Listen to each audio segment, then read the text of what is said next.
Reinado de Maria I, filha de Henrique VIII e sua primeira esposa Catarina de Aragão. Ela foi educada pela mãe, que era muito católica, e foi tratada duramente pelo pai após o divórcio. Ao assumir o trono, Maria I restabeleceu o catolicismo na Inglaterra. Ela se reconciliou com o Papa. Após casar-se com Filipe II, lembra Filipe II da Espanha, Sacro Império Romano Germânico? Eles desencadearam uma perseguição a anglicanos e calvinistas, que rendeu um nome para ela, um apelido, Maria Sanguinária. Antes de morrer, ela indicou como sucessora sua meia-irmã, Elizabeth, sob a condição de que mantivesse o catolicismo na Inglaterra. Elizabeth I. Elizabeth era filha de Henrique VIII e de sua segunda esposa, Ana Bolena. Lembra? Ele era casado com Catarina, se enamorou por Ana. Lembra? Nós vimos isso nas outras aulas.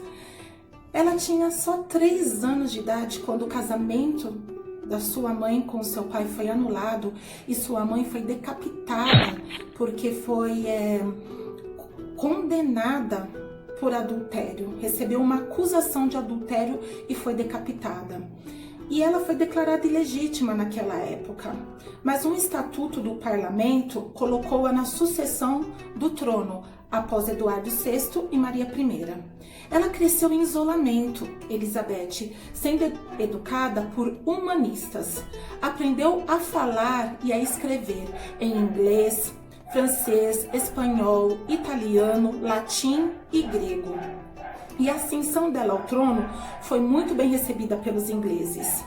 Ela buscou exercer a autoridade suprema da igreja anglicana. Elizabeth voltou à política do seu pai, Henrique VIII, mais por questões políticas do que religiosas. E isso fez com que os católicos e os calvinistas se opusessem a ela.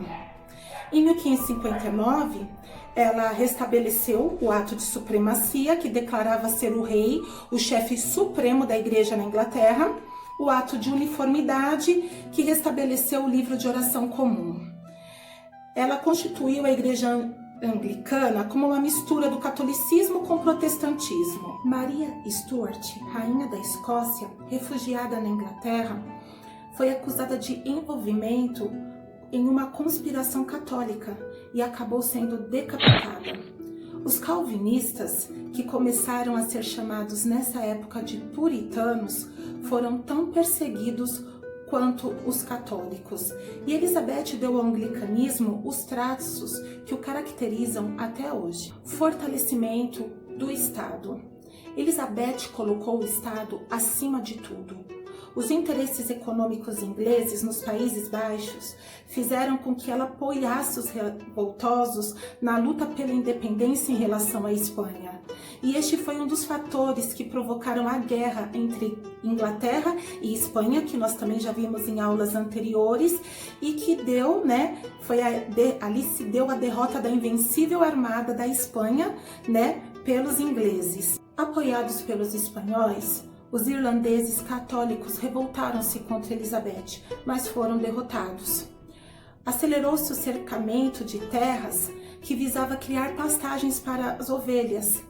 Também aprovaram-se neste período a Lei dos Pobres, primeiro sistema europeu de assistência pública.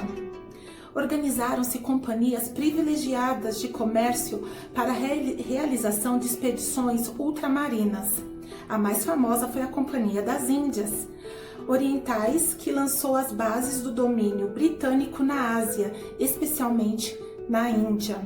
Elizabeth não casou, Elizabeth não teve filhos e designou como herdeiro o rei da Escócia, Jaime VI, que assumiu o trono como Jaime I.